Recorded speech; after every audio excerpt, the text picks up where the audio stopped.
Diana Pierre-Louis, la nouvelle sensation. Convoquée en 2022 en équipe senior pour la première fois, Diana Pierre-Louis, née le 24 septembre 2003, 19 ans, n'a pas mis longtemps à se créer une place spéciale au sein de l'équipe haïtienne.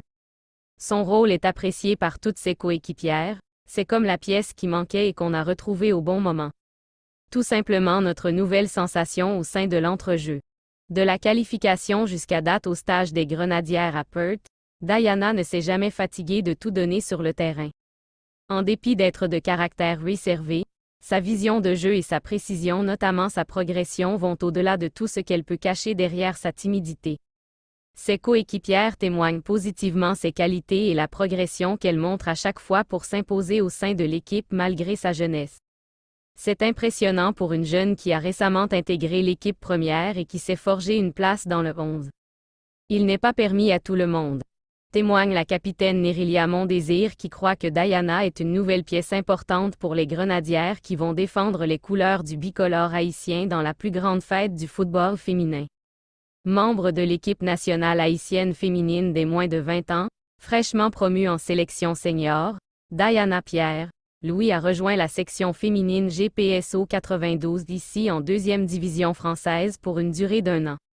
La jeune talentueuse de 19 ans, Diana Pierre-Louis est ICN pour la saison prochaine.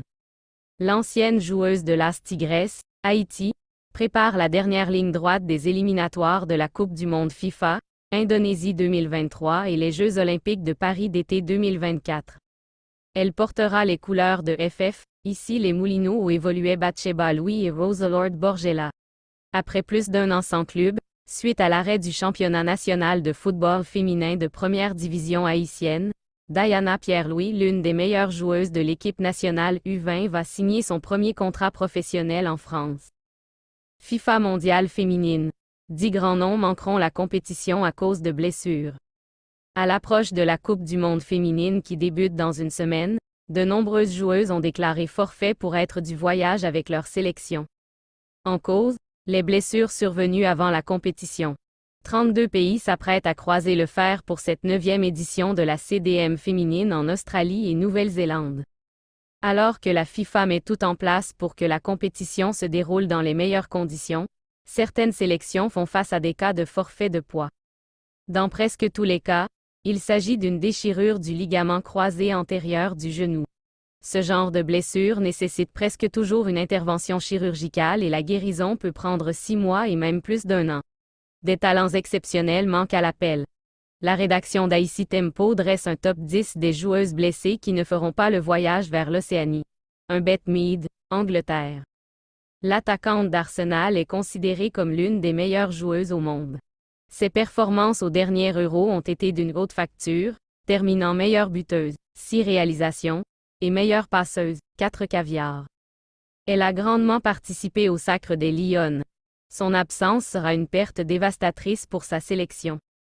Âgée de 28 ans, elle était en forme impérieuse avant cette rupture du ligament à la fin de l'année 2022. Numéro 2 Delphine Cascarino, France. L'internationale française ne fera pas le voyage pour l'Océanie après s'être rompu un ligament à la fin de la saison avec l'Olympique lyonnais. La joueuse de 26 ans compte à son palmarès 5 Ligues des champions et 5 titres de champion de France avec l'OL. Un gros coup dur pour les Bleus. Numéro 3 Claire Constant, Haïti.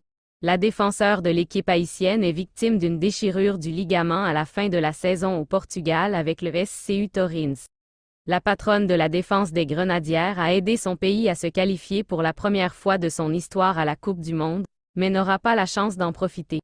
Elle devra rester hors des terrains pendant 6 mois, le temps de la rééducation. Numéro 4 Viviane Miedema, Pays-Bas.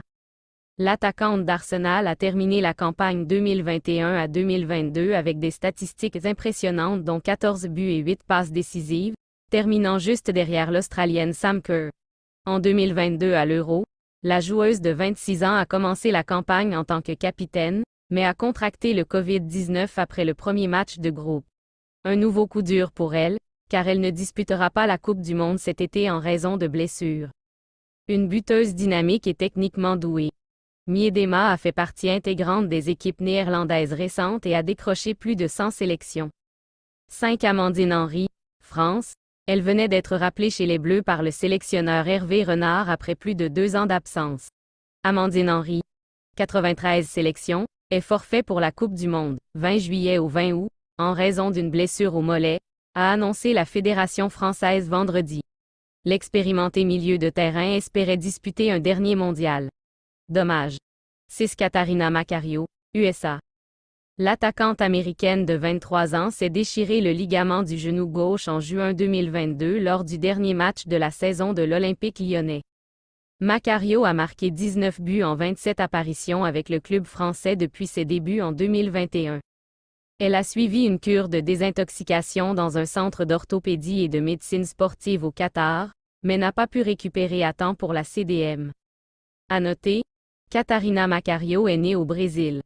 Elle a reçu la nationalité américaine en 2020 et a eu le temps de scorer 8 fois en 17 apparitions pour la Team USA.